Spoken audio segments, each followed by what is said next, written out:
Nos últimos vídeos, percebemos que os segredos anunciados por Maria em Fátima se realizaram. De uma forma bem simples, se não fôssemos cristãos mais fervorosos, intercedendo para que os erros da Rússia não se espalhassem pelo mundo, teríamos uma era de perseguição religiosa jamais vista. Hoje, no meio desta tragédia humana, desta pandemia de peste chinesa, provocada de propósito ou por total negligência daquele país que se aproveita de toda a situação para comprar empresas em todo o mundo e vender insumos hospitalares para quem pagar mais, as missas estão interrompidas nos 4 cantos do planeta. Já são mais de 2 meses sem Eucaristia para muitos fiéis. A lorota de teólogos da que dizem que Deus abriu uma igreja doméstica em cada lar cristão, se esquecem de dizer que obrigatoriamente, já tínhamos em cada um destes lares uma igreja doméstica aberta. O que aconteceu realmente foi o fechamento dos templos cristãos e a proibição da percepção dos sacramentos. Sem os sacramentos, não existe igreja. Sem o maior deles, a Eucaristia, nem se fala. Confesso que no início também caí nesta lorota. Foi muito salutar, espiritualmente falando, fazer este retiro e começar a dar valor a tudo que temos de mais importante em nossas vidas. Deus presente na Eucaristia deve ser amado sobre todas as coisas. Muitos estão percebendo a falta do pão dos anjos e também a manipulação da mídia tradicional, que, aliados a governadores tiranetes de partidos vermelhos, estão prolongando excessivamente o isolamento total e se aproveitando para impedir o culto sagrado. A praga existe e é letal para vários grupos de risco, sem dúvida, mas o isolamento total foi usado para que a saúde se equipasse, para que fossem construídos hospitais de campanha. O retorno deve ser gradual, pautado no isolamento dos mais vulneráveis, o chamado isolamento vertical. E todas as demais medidas restritivas devem ser tomadas, que podemos chamar aqui de medidas de distanciamento social, como o uso de álcool gel e de máscaras, evitando ao máximo a aglomeração de pessoas. Alguns travestidos de governadores e prefeitos em todo o mundo reproduzem os erros da Rússia de perseguir o cristianismo e os valores conservadores. Historicamente falando, nenhum Estado socialista prosperou e já são contabilizados mais de 100 milhões de mortes, com a carestia, a miséria e as perseguições letais causadas por tal regime. Tudo muito bem documentado. Ícones desta ideologia vermelha nunca se envergonharam de diminuir o senhorio de Jesus ou as denominações religiosas e, se aproveitando desta tragédia mundial, perseguem atualmente, agora em plena luz do dia, sem rodeios ou falas enfeitadas, a Igreja de Cristo em todo o mundo. Em Minnesota, nos Estados Unidos, por exemplo, o governador do estado, Tim Walz, determinou que encontros religiosos não poderiam ultrapassar o número de 10 pessoas. Os prelados católicos, no entanto, queriam reabrir as igrejas com assistência de fiéis antes do dia 31 de maio, festa de Pentecostes, sempre observando as medidas sanitárias e com uma lotação máxima de 30% da capacidade de cada templo, para respeitar o distanciamento social. Os bispos afirmaram que é um desafio à razão permitir a reabertura de shoppings, enquanto os locais de culto são autorizados a receber apenas 10 pessoas por vez. Os bispos observam, no documento que emitiram, que as dioceses do estado suspenderam de forma voluntária as missas públicas antes que o governador emitisse seus decretos e que irão sim retomar as missas. Parabéns aos bispos católicos daquele estado. Aqui no Brasil, em Santa Catarina, por exemplo, o governador acabou indo longe demais nas medidas de prevenção à praga chinesa. No último dia 20 de abril, foi permitida a reabertura de igrejas e templos religiosos pelo governo do estado. O secretário estadual de saúde publicou a portaria número 254, de 20 de abril de 2020, que regulamenta o retorno das atividades religiosas. Entre as medidas estão o espaço mínimo necessário entre fiéis, a necessidade de agendamento prévio para atendimentos individuais e normas para gravação e transmissão de cultos e missas. O problema e a ofensa para os católicos está no artigo 4º, inciso 4º, que diz: nos cultos em que houver a celebração de ceia, compartilha de pão e de vinho ou celebração de comunhão, os elementos somente poderão ser partilhados se estiverem pré-embalados para uso pessoal. É isso mesmo, meus irmãos. A portaria do Estado chama o corpo e o sangue de Jesus Cristo de elementos que devem ser pré-embalados para uso pessoal. A Eucaristia acaba aqui reduzida a uma bolacha. A liberdade religiosa para aqueles que perseguem a fé não tem sentido algum.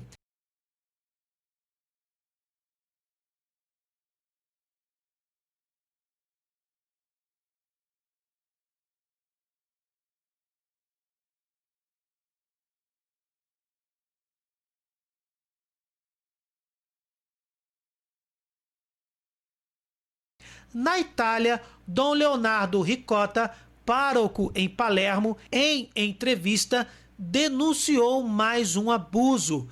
Padres estão sendo obrigados a darem a comunhão com luvas de borracha. Dar comunhão usando uma luva de látex é sacrilégio. E ainda declarou: eles o darão a você e não a mim. São aberrações litúrgicas e eu tenho que respeitar a fé católica corretamente. Administrar a comunhão desta maneira é sacrilégio. Fragmentos do corpo de Cristo podem grudar nas luvas, que são jogadas fora. Eu prefiro não dar comunhão desta forma. Ao invés de cometer um ato de sacrilégio e que os meus paroquianos também cometam sacrilégio, eu não darei comunhão. Eu prefiro fazer comunhão espiritual. Se eu vou dar comida envenenada para o meu povo, prefiro jejuar. Portanto, a comunhão espiritual é valiosa, considerando que é feita com desejo de comungar. Devo respeitar o Evangelho e quem impõe o contrário, qualquer que seja a minha posição na igreja, terá a minha negação firme. Se meu bispo me disser que eu tenho que ir ser pastor onde eu não gosto, aí eu vou obedecer. Mas se isso me força a ir contra a fé ou pisar em Jesus, aí eu não posso obedecer. A obediência está no lícito e não no ilegal. Essa é a grande lição de São Tomás de Aquino. O que eles estão prestes a fazer é um ato de carnificina eucarística. Padre Pio chamou de açougueiros. O padre chegou a dizer que tudo está de acordo com o projeto satânico. Até pouco tempo, algumas pessoas dentro da igreja diziam que não se devia misturar política com religião, que não deveríamos nem apoiar o candidato conservador menos pior, por exemplo. Deixa como está, eles que se entendam.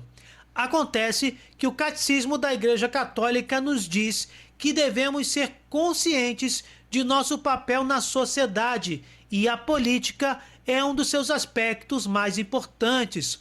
Por causa da nossa omissão, por causa do silêncio dos bons, os ímpios estão fazendo a festa. Já foram aprovados em todo o mundo casamentos antinaturais, permissão legal da interrupção da vida no ventre materno, liberação das drogas, ideologia de normas que atacam maciçamente, concretamente, os valores judaico-cristãos. Agora estamos sentindo na pele o ataque à fé dos ideólogos vermelhos, que no Brasil se disfarçam também de azuis, de uma forma mais branda, mas que defendem as mesmas pautas anticristãs. Isso acontece em todo o mundo. Os erros da Rússia se espalharam, como previu Maria em Fátima. Em Portugal, no mínimo para não fazermos pré-julgamentos, algum sacerdote desavisado teve a infeliz ideia de distribuir a Eucaristia em uma bandeja de plástico. Rasgam-se as orientações litúrgicas que determinam que os vasos sagrados que estão destinados a receber o corpo e o sangue do Senhor devem ser fabricados estritamente conforme as normas da tradição e dos livros litúrgicos. Tais vasos, meus irmãos, devem ser feitos de materiais sólidos, nobres, de acordo com a comum valorização de cada região, de maneira que, com seu uso, tribute-se honra ao Senhor e se evite absolutamente o perigo de enfraquecer, aos olhos dos fiéis, a doutrina da presença real de Cristo nas espécies eucarísticas. Tudo tem o seu sentido sagrado. É completamente errado o uso para a celebração da missa de vasos comuns ou de escasso valor no que se refere à qualidade, ou carentes de todo valor artístico, ou simples recipientes, ou outros vasos de cristal, argila, porcelana e outros materiais que se quebram facilmente. Temos que ter consciência de que a Eucaristia se trata do próprio Jesus Cristo, em corpo e sangue, alma e divindade. Por si mesmo, Jesus é Deus, é a própria vida eterna, é o próprio médico dos médicos. A Eucaristia jamais transmitiria qualquer praga. Diante desta pandemia real, a gradual reabertura das igrejas para as missas e demais ritos litúrgicos celebrados com a presença física dos fiéis tem exigido cuidados especiais para evitar os contágios pela peste chinesa. E isso é saudável. É ótimo que isso seja feito. Entre as medidas, como já dito aqui, como medidas restritivas, porém importantes, estão a higienização das mãos na entrada de igrejas, a adoção de marcas no piso para garantir uma distância mínima de 1,5 m entre os fiéis na fila da comunhão, o espaçamento entre os bancos e até mesmo dos lugares liberados em cada um desses bancos. Mas, além destas medidas, uma chamou especialmente a atenção de quem viu fotos da reabertura das igrejas em várias paróquias da Europa: o uso das pinças eucarísticas. Mas estes instrumentos se encaixam nas mesmas medidas absurdas que comentamos ainda há pouco?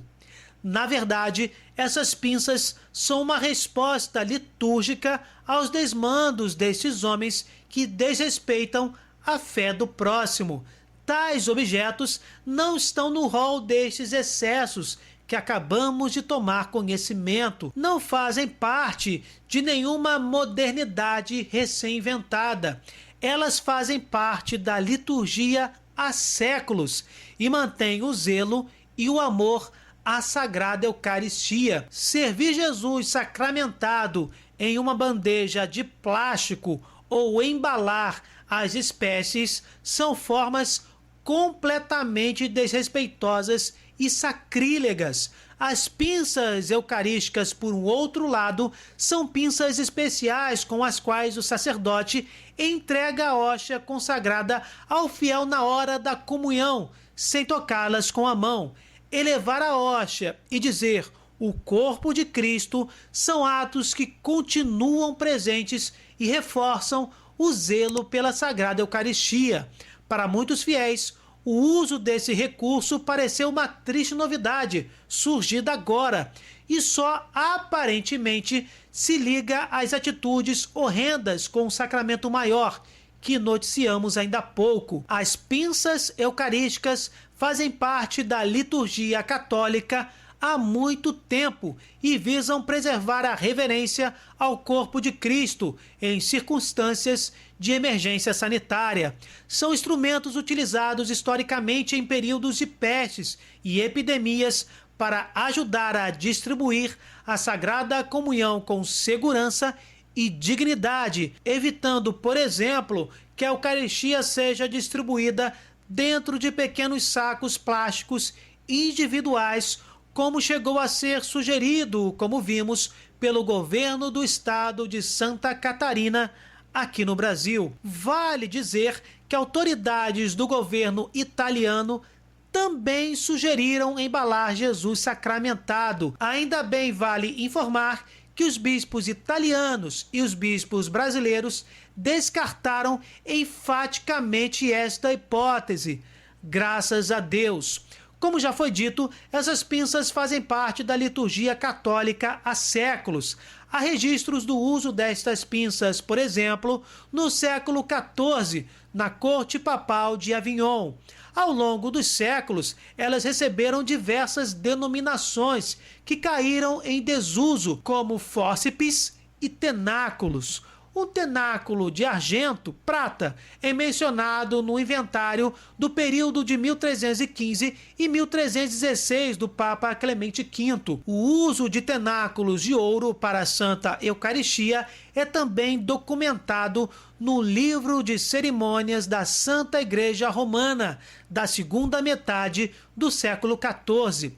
Além das pinças, chegaram a ser usadas colheres eucarísticas de diversos comprimentos em algumas localidades, sempre com o intuito de manter a reverência e a dignidade ao se receber a comunhão em períodos de emergência sanitária.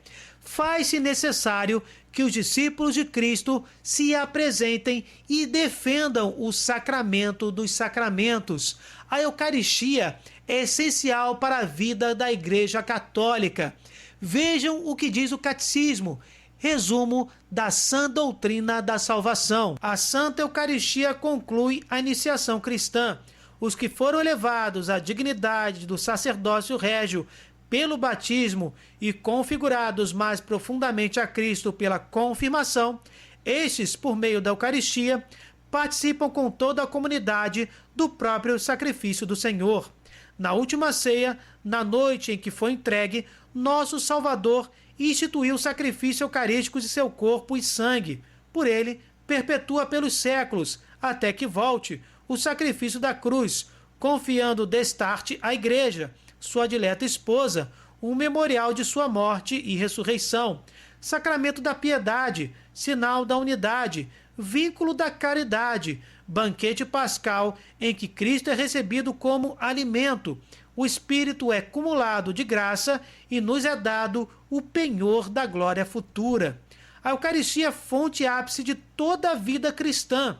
Os demais sacramentos, assim como todos os ministérios eclesiásticos e tarefas apostólicas, se ligam à Sagrada Eucaristia e a ela se ordenam, pois a Santíssima Eucaristia contém todo o bem espiritual da Igreja, a saber, o próprio Cristo, nossa Páscoa. A comunhão de vida com Deus e a unidade do povo de Deus, pelas quais a Igreja é ela mesma, a Eucaristia as significa e as realiza.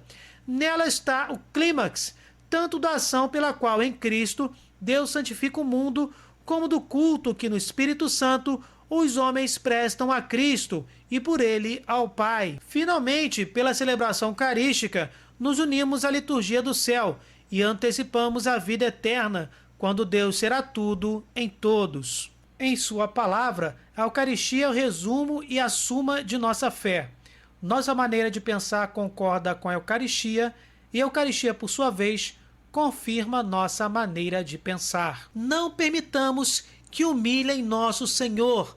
Não permitamos que autênticos aproveitadores do caos usando um discurso de histeria e pânico, prejudiquem ainda mais a situação de toda a humanidade. No mínimo, estão diminuindo a imunidade das pessoas com discursos de desinformação.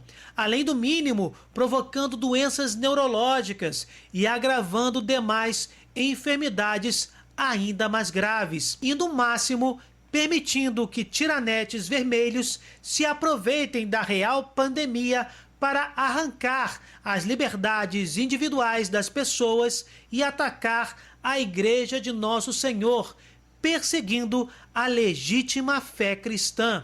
Peçamos ao Senhor que nos traga paz, liberdade, conversão e a cura para esta peste. Que Deus abençoe e restaure a saúde de todos os enfermos. Ó sangue e água que jorrastes do coração de Jesus, como fonte de misericórdia para nós, eu confio em vós. Louvado seja nosso Senhor Jesus Cristo, para sempre seja louvado. Se vocês gostaram deste vídeo, deixem o seu like, compartilhem, se inscrevam no canal. Fiquem com Deus, desculpem qualquer coisa e até o próximo vídeo.